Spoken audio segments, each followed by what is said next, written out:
hope I'm audible to everyone. Yeah.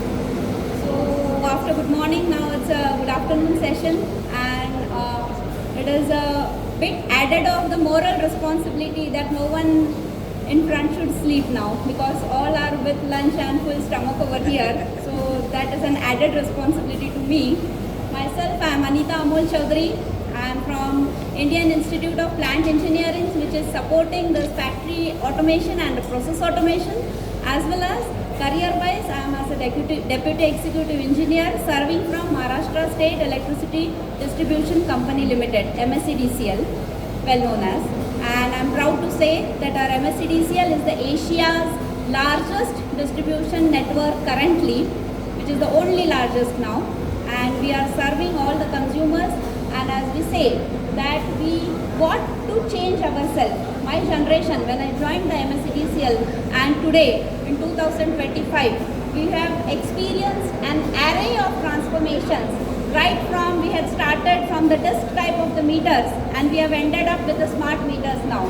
When I joined, it was the Har Ghar Bijli Yojana. Now we have ended up with Saur Bijli Yojana and Surya Ghar Bijli Yojana.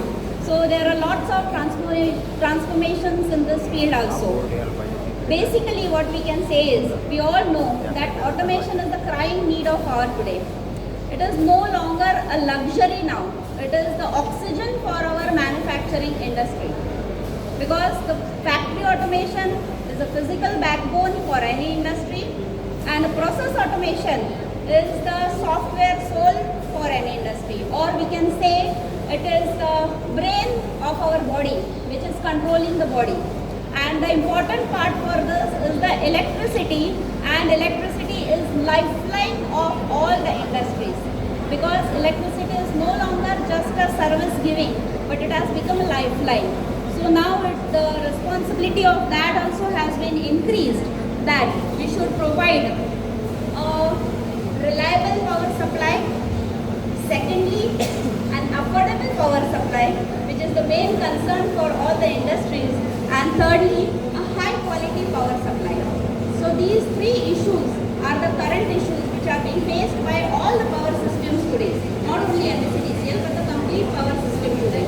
And for that, we have come up with many types of automations in generation as well as distribution.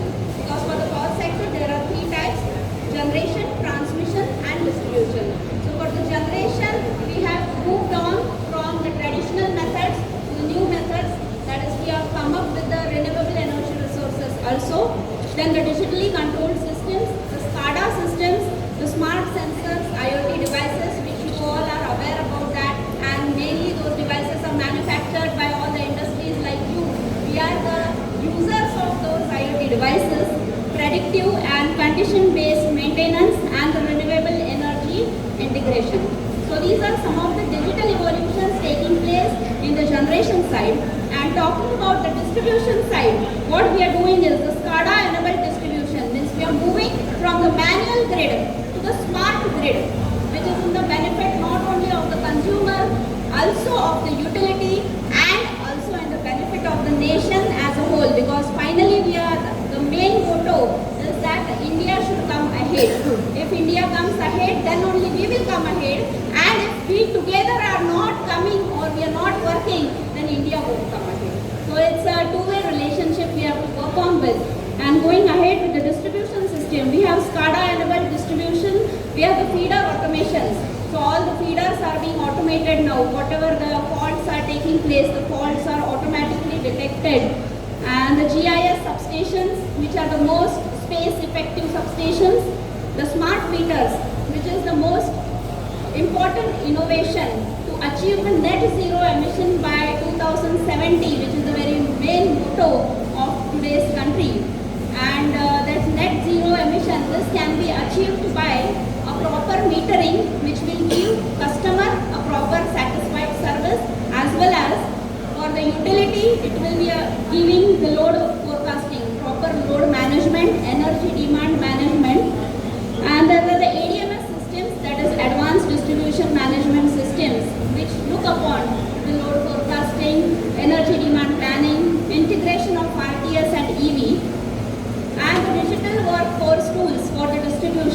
mainly live fault mapping. Whenever the fault occurs in electrical system, it is very but obvious that faults are going to occur, because finally it is a live system and it is not controlled by anything. It is many of the times nature is the main culprit for that. So to detect, what is in our hands is to detect the fault at the minimum time.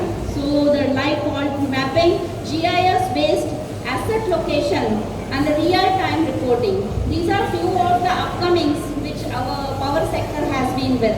And the final motto of this automation is once again an affordable energy, because whenever and wherever I go, I just am addressed by the same thing that ma'am, per unit cost has increased and hence the industry is trying to shift from here.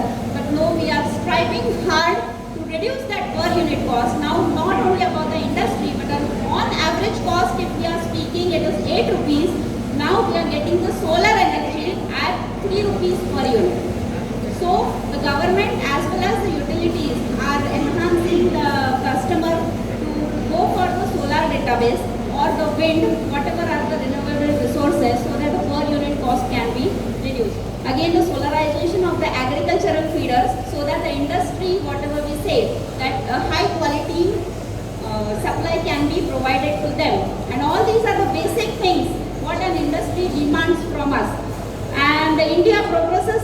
India wants to be a developed nation by 2047, and the future can be like self-healing networks, 100% smart metering, automated substations, IoT-enabled transformers, that even the transformers are at remote places, then also we can monitor them remotely in that case, and the digital twins of the power plants, and we can gain a stronger India from this.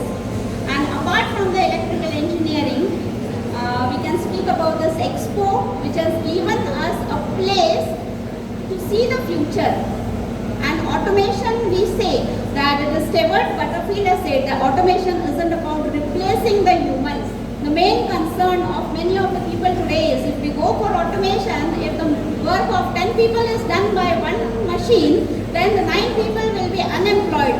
No, we need to change the thinking of this, because those 9 people are freed, because they need to initiate their own thinking, that what changes can be brought into the system. Their mind should be freed of, their potential should be freed, and that potential can be used, that what all automations can be done in all the fields. So the factory automation, we have seen in the earlier session also, now the robots have been replaced by collaborative robots, that is cobots, and the edge computing, MES, RPM, all those systems we can see over here in all the stalls. But then we should firstly and foremostly remember that we should be a part of this change. This change, we should accept it, because if we don't accept it, then when a steamroller goes over the road, either we need to be the steamroller or we need to be the road.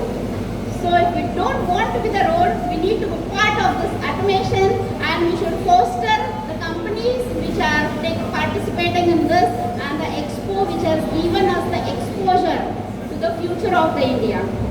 And finally, I can just sum up by saying that let's not automate just the factories. Let us automate our own futures.